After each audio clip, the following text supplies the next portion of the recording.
Hello friends, my name is doctor Pratibha Jha और आज मेरा ये वीडियो है एंकल स्प्रेन रिहैबिलिटेशन के बारे में। एंकल स्प्रेन यानी पैर की मोच, और एंकल स्प्रेन रिहैबिलिटेशन में हम जो डिस्कस करेंगे वो ये है कि हमें जब स्प्रेन हो जाता है यानी कि जब पैर की मोच आ जाती है तो उसे ट्रीट कैसे किया जाता है, और जब वो ट्रीट हो जाता है तो उसके बाद जो हमें प्रॉब्लम्स होती हैं, जैसे कि हमें कमज़ोरी महसूस होती है पैर की एड़ी में, या फिर मूवमेंट ठीक से नहीं होती है, मूवमेंट रिस्ट्रिक्टेड होती है, पेन बहुत ज़्यादा होता है, उन सब चीज़ों से कैसे छुटकारा पाया जाए और क्या क्या एक्सरसाइजेस हो सकती हैं उन सब चीज़ों को ठीक करने के लिए।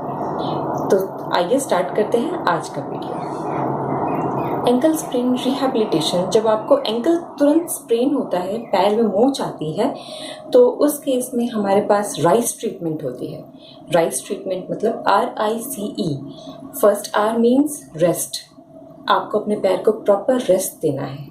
सेकेंड I मीन्स आइसिंग, आपको हर आधे घंटे पे अपने पैर को आइसिंग करनी है। इसे कहते हैं अक्यूट ट्रीटमेंट, यानी कि आपको जैसे ही पैर में मोच आई तो आपको अक्यूटली ट्रीटमेंट लेनी है, rice treatment.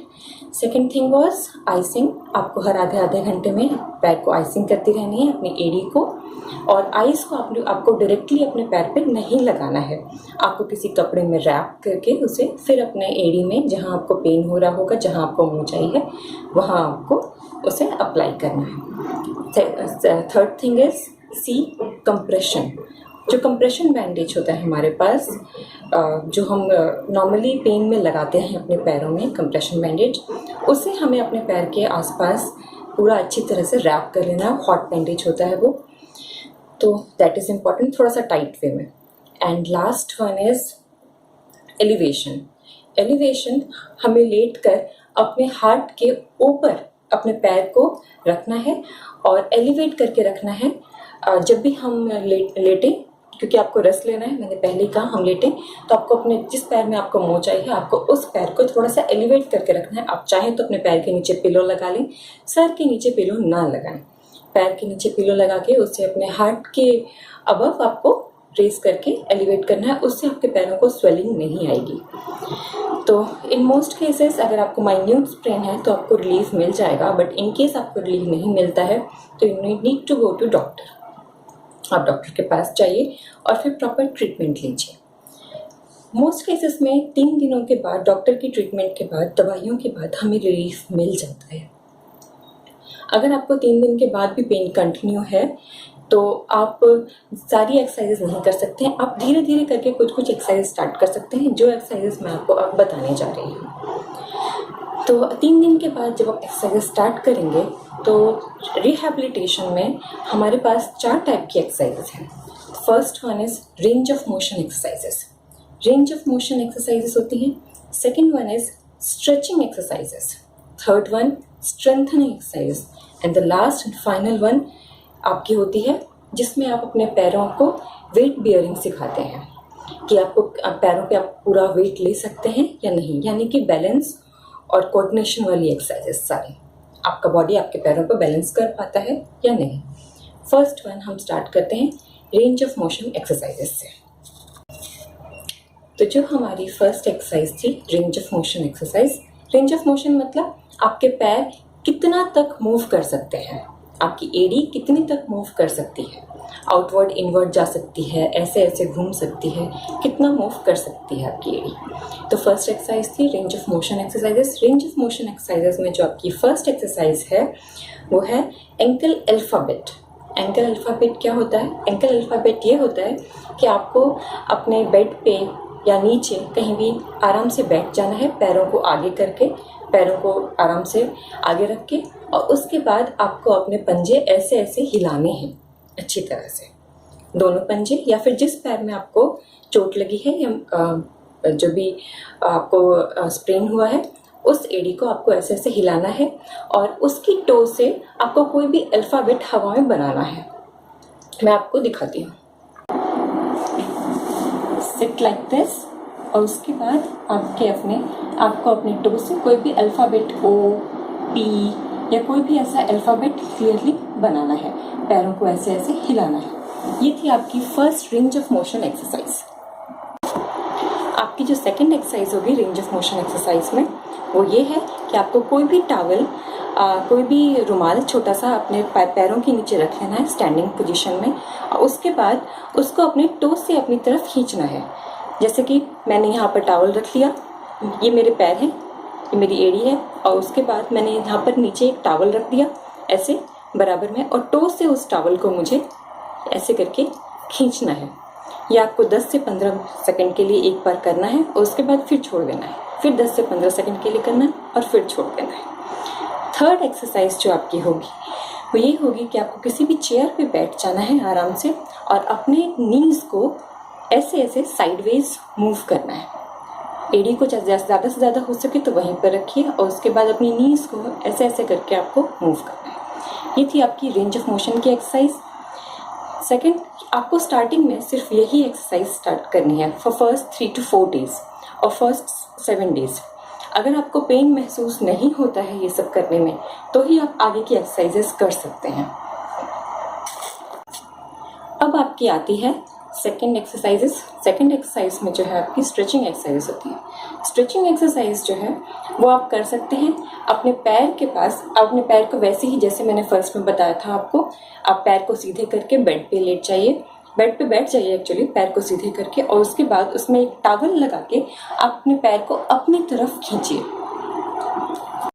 Late me show you the first stretching exercise. ये रहा टॉवल, ये मैंने पैर के यहाँ पे रखा वॉल पे, और उसके बाद आपको अपने टोज को अपनी तरफ खींचना है। एज यू कैन सी, जब तक कि आपको काफ मसल्स में एक स्लाइट सी स्ट्रेचिंग ना महसूस हो, आप इसको 5 to 10 सेकेंड्स के लिए होल्ड कर सकते हैं, और उसके बाद आपको रिलीज करना है। फिर से आप 5 to 10 सेकेंड्स के लिए इसको होल्ड कीजिए और फिर रिलीज कीजिए। ये एक्सरसाइज आप 10 to 15 times twice a day कर सकते हैं। स्ट्रेचिंग एक्सरसाइज में जो आपकी दूसरी एक्सरसाइज होगी वो ये है कि आपको खड़े रहना है, और उसके बाद आपका जो अच्छा वाला पैर है उसको आपको आगे की तरफ करके थोड़ा सा झुका के पीछे वाले पैर को स्ट्रेच करना है। आप समझ रहे होंगे, जैसे मैंने कहा आपको सीधे खड़े रह के एक पैर को आगे करके, जो आपका गुड लेग है उसको आपको आगे करके दूसरे वाले पैर को थोड़ा सा स्ट्रेच करते हुए अच्छे वाले पैर को थोड़ा सा नी से मोड़ना है, और आपको काफ मसल्स में एक हल्की सी स्ट्रेचिंग महसूस होगी। ये आपको 5 to 10 सेकेंड्स के लिए होल्ड करना है इस पोजीशन को, और उसके बाद फिर रिलीज कर देना है। इस तरह से आप 10 से 15 बार एक बार में कीजिए, और दिन में 2 बार की एक्सरसाइज। थर्ड एक्सरसाइज जो है आपकी वो ये है कि आपको हील रेज करनी है आपकी इस तरह से। ये बहुत ही इजी एक्सरसाइज है। अगर आपको पेन नहीं महसूस होता है तो आपको ये एक्सरसाइज भी दिन में 2 बार करनी है, और सेम 5 to 10 सेकेंड्स के लिए आपको खड़े होकर होल्ड करना है, और उसके बाद रिलीज कर देना है अपने आप को। लास्ट एक्सरसाइज स्ट्रेचिंग एक्सरसाइज में होती है 1 leg बैलेंस। 1 leg बैलेंस मतलब जो आपके पैर में, जिस पैर में आपको चोट लगी है, आपको उसी पैर के सहारे खड़े रहना है और होल्ड करके रखना है 5 to 10 सेकेंड्स के लिए। आप जितनी देर होल्ड कर सकते हैं, जितनी देर में आपको पेन नहीं होता है। अगर आपको पेन होना शुरू हो जाए तो प्लीज़ ये एक्सरसाइज मत कीजिएगा, या फिर बहुत ही कम टाइम के लिए होल्ड कीजिएगा। Thank you. अब आती है third one, strengthening exercises. Strengthening मतलब वो एक्सरसाइजेस जिससे हमारे एड़ी को या हमारे पाँव को मजबूती मिलती है। स्ट्रेंथनिंग एक्सरसाइज में फर्स्ट एक्सरसाइज जो आपकी होगी, इसमें हमें एक टॉवल की ज़रूरत होगी।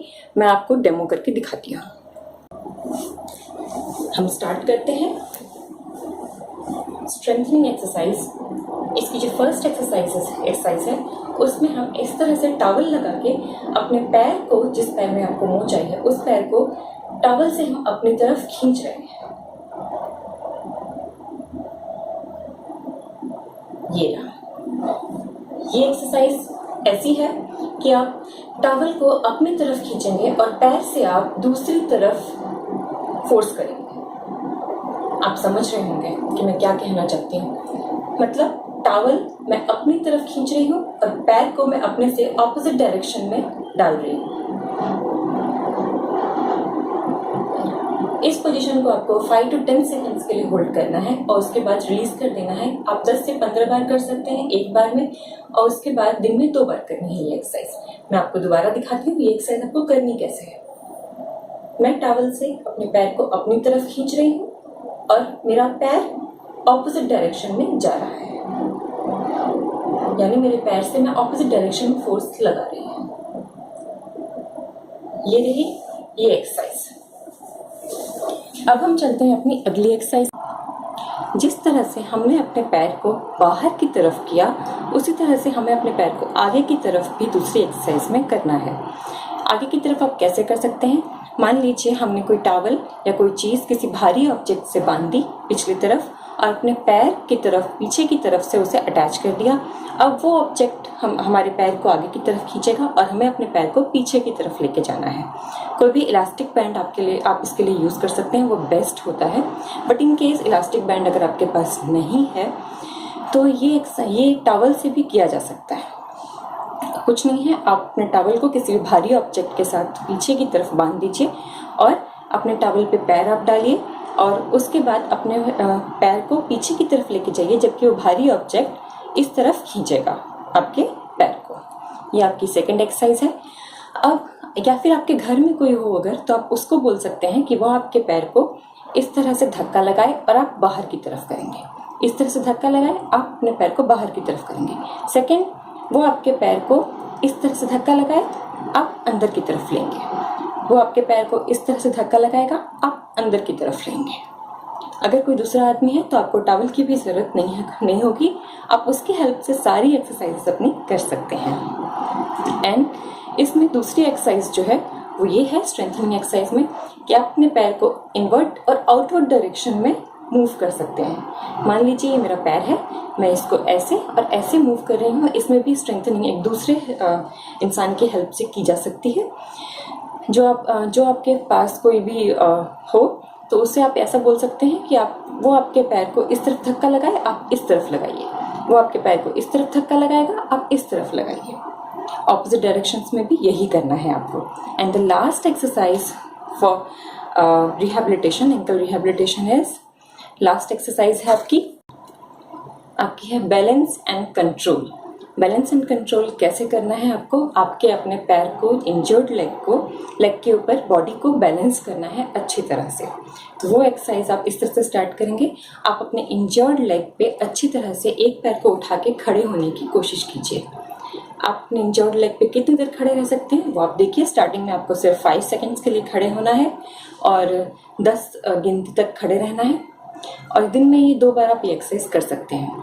द सेकेंड थिंग इज, अब आपको ये सेम एक्सरसाइज यानी कि इंजर्ड लेग पे खड़े होने वाली एक्सरसाइज को आंखें बंद करके करना है।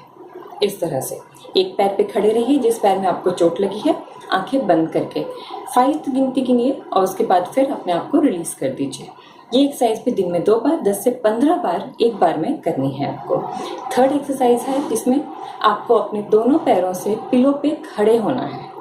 दोनों पैरों से स्टार्टिंग में आपको दोनों पैरों से खड़े होना है। अगर आपका बैलेंस पिलो पे अच्छी तरह से बन जाता है, फिर उसके बाद आप इंजर्ड लेग से, जिस पैर में आपको चोट लगी है, आप उसी पैर से पिलो के ऊपर खड़े रहिए और बैलेंस को मेंटेन करने की कोशिश कीजिए। पिलो पे खड़े रहना इजी नहीं होता है क्योंकि पिलो बहुत ज़्यादा हिलता डुलता है। तो हमें पिलो पे खड़े रहना है 10 सेकेंड्स के लिए। अगर आपको पेन नहीं होता है, मार्क माई वर्ड्स, ये सारे एक्सरसाइजेस आपको तभी करने हैं जब आपको पेन नहीं हो। जिस किसी एक्सरसाइजेज में आपको पेन होती है वो एक्सरसाइज आप तत्काल छोड़ दीजिए। धीरे धीरे जब आप स्टार्ट करते हैं एक एक एक्सरसाइज की तरफ आगे बढ़ते जाइए। एंड माय फाइनल एक्सरसाइजेस, आपको पिलो पे ही खड़े रहना है, आंखें बंद करके इंजर्ड लेग पे। This is my final exercise. तो वैसे तो एंकल रिहेबिलिटेशन में मोबिलाइजेशन एंड मैनुअल थेरेपी का बहुत ज़्यादा फ़ायदा होता है, बट उसके लिए आपको थेरेपिस्ट के पास जाना पड़ेगा, फिजियोथेरेपिस्ट के पास। वो आपको मैन्युअली मोबिलाइज करेंगे आपके एंकल जॉइंट को। बट क्योंकि सब लोग नहीं जा सकते हैं फिजियोथेरेपिस्ट के पास, इसीलिए मैंने होम में कौन कौन सी एक्सरसाइज कर सकते हैं हम खुद से, हम अपने घर में कौन कौन सी ऐसी एक्सरसाइजेस कर सकते हैं, मैंने उस पर ज़्यादा जोर दिया है, जिससे कि आपकी एंकल जॉइंट की पूरी मूवमेंट आ जाएगी और आप पूरी तरह से वो सारी एक्सरसाइजेस करके अपने आप को फिट एंड वेल बना सकते हैं। गाइज, ये था आज का video. Thank you and goodbye. Please do like and subscribe my channel. Thank you.